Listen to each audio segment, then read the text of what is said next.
right, so are you ready for this? Today, we're diving deep into, well, a word you use probably every single day. Get. Get. Yep, get.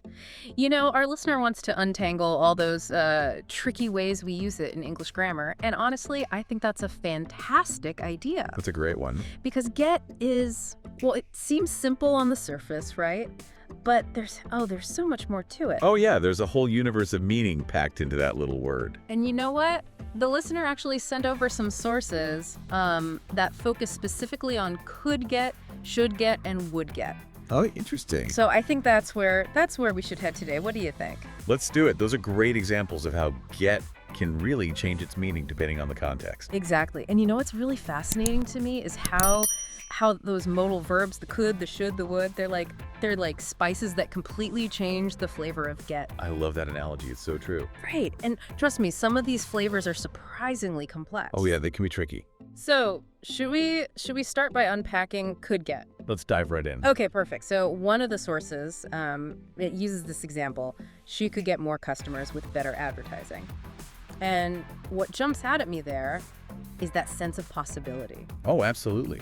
Could get definitely has that element of it's possible but not guaranteed. Right. Like it's not a sure thing, but it's definitely, within reach. Exactly. It's like saying, hey, here's a path you could take, but it's up to you whether you actually walk down it. And sometimes, just knowing that we could get something is, well, it's enough to kind of spark that motivation. That's a great point. It's like a little nudge from the universe saying, hey, this is possible. Go make it happen. It's like a possibility that's waiting to be, well, explored. Exactly. Yeah. It invites us to consider the potential, but it doesn't force our hand. But it's interesting. Could get isn't always about possibility. It can also be about ability. Oh, that's right. Especially when we're talking about the past. Right. Like imagine saying, when I was younger, I could run a mile without breaking a sweat. Oh, I remember those days. Me too.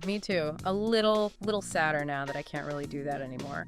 But grammatically, it shows how could get isn't just about what might happen, but also about what was possible. Exactly. It highlights how our abilities can change over time and how could get captures that sense of past potential. And don't forget, it can also express permission, right? Like, think about a child asking, could I get a cookie after dinner? Oh, the classic cookie negotiation. Yeah. That's a perfect example of how could get can be used to seek approval or permission. Right. It's amazing how even something as simple as asking for a cookie can have, well, all these layers of meaning. It all comes down to those subtle nuances of language. And here's where it gets even more interesting, right? Could get often implies a less certain situation than can get. Oh, definitely. Like there's a subtle difference there. What do you think? Well, can get implies more certainty, like you're definitely able to do something. Could get is a little softer, a little more hypothetical. I like that, softer. So maybe could get is like dipping your toes in the water, and can get is like, jumping right in. I love that. It perfectly captures the difference between exploring a possibility and taking decisive action. Okay, I'm really starting to see how powerful these little words can be. It reminds me of that quote, the difference between ordinary and extraordinary is that little extra. Ooh, I like that one. And it seems like, could, should, would, those little extras that can completely change the meaning of get. Absolutely. They're like those secret ingredients that elevate a dish from simple to spectacular. Speaking of spectacular, I think it's time we move on to should get. I have a feeling this one is going to be full of surprises. Oh, definitely. Should get takes us into a whole new realm of meaning. Should get. Well, it's interesting because it takes us into this world of like advice and recommendations.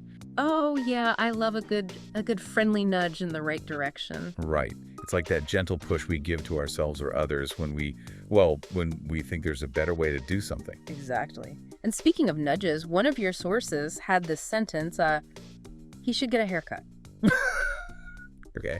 And, it's not exactly like life or death advice, Right. But it does suggest that maybe a little trim wouldn't hurt. It definitely suggests a little improvement might be in order. What do you think? Well, I think it's a great example. It's not a command, right?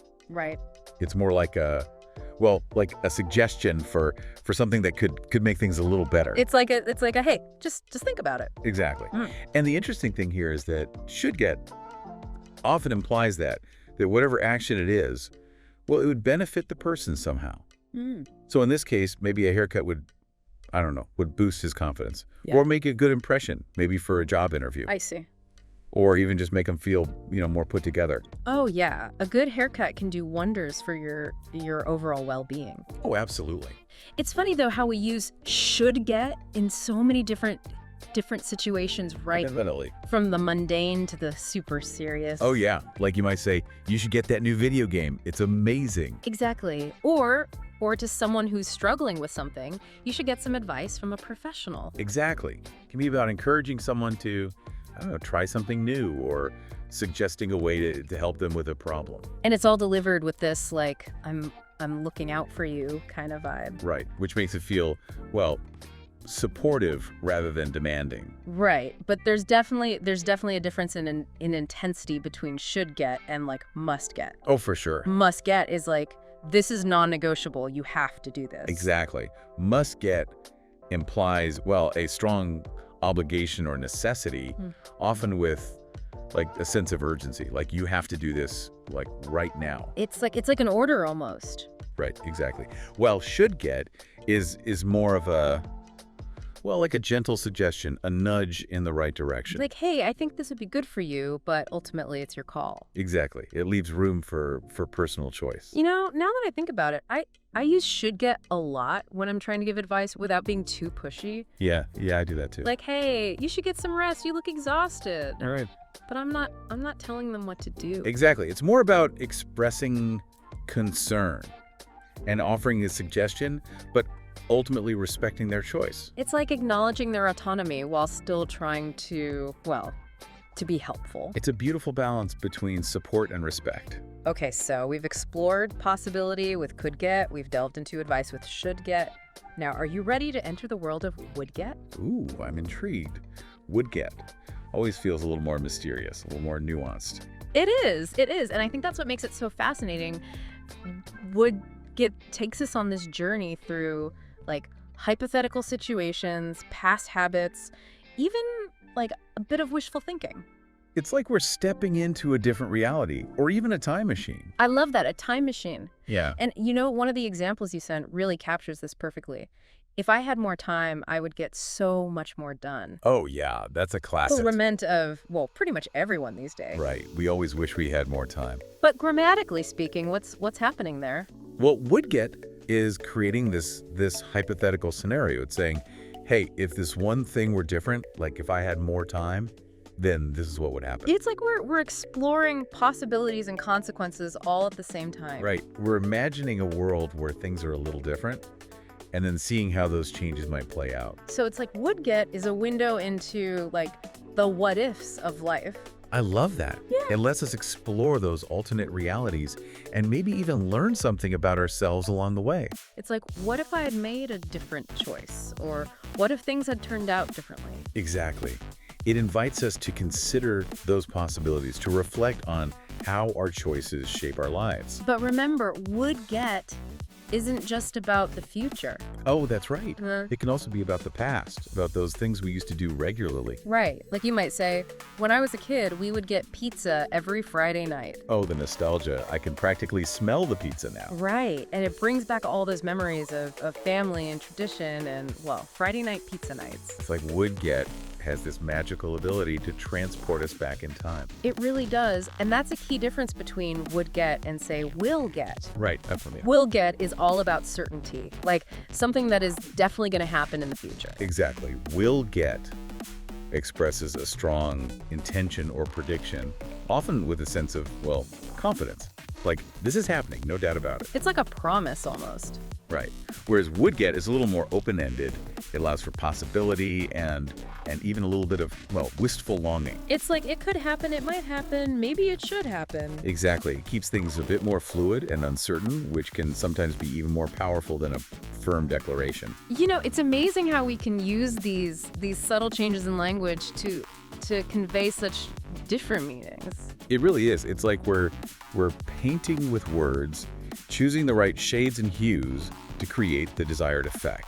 And would get definitely adds a unique color to the palette. Absolutely. It's a versatile tool that allows us to express a wide range of ideas, from the hypothetical to the nostalgic, from the hopeful to the, well, maybe a little bit regretful. So to recap, we've seen how could get opens up possibility, should get offers guidance and advice, and would get takes us on a journey through hypothetical scenarios and past experiences. And through it all, we've seen just how much nuance and depth these seemingly simple words can have. It's amazing how much power is packed into those modal verbs.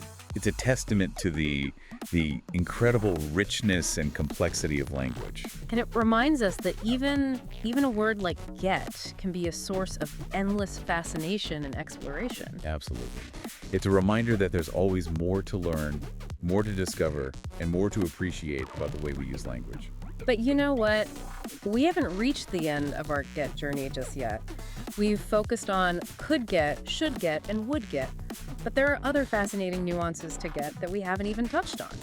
Okay, so as we've been, breaking down all these different flavors of get, I've been thinking about, well, how much power those little modal verbs have. Oh, for sure. It's like they're those secret ingredients that can make or break a sentence, you know what I mean? That's a great way to put it.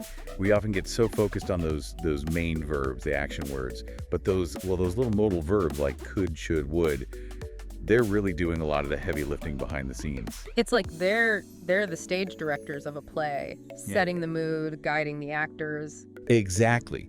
They're adding those subtle shades of meaning, those nuances that completely change how we interpret what's being said. Yeah. And you know what?